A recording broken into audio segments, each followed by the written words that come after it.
It was a secure messenger app. And with messenger apps, there is this protocol called XMPP. So it's an XML protocol that basically Jabber uses, Facebook chat, Google chat.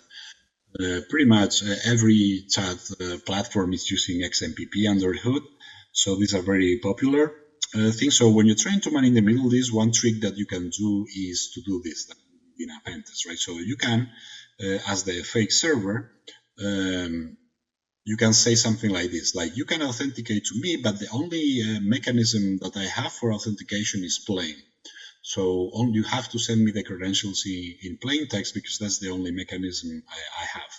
So that is what this is saying to the client, right? So then the victim mobile application, in this case, sent us the credentials in plain text.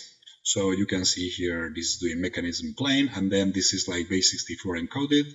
But if you decode it, you can basically see that this string decodes to this.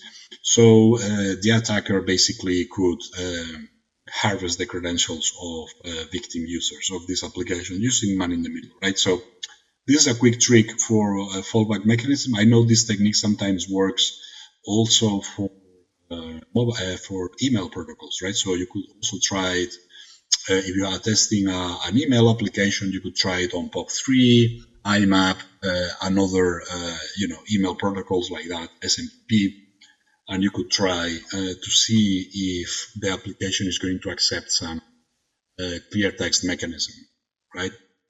So it's an interesting thing to check if you can.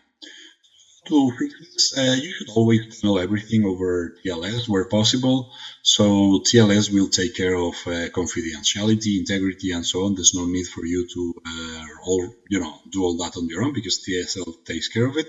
So you should always use TLS. Then, if possible, use pinning as well. So that will be even better. I'll talk more about pinning a bit later. And then, if TLS is unavailable, refuse to connect and don't allow clear text fallbacks, right? So this will be the main way to fix this.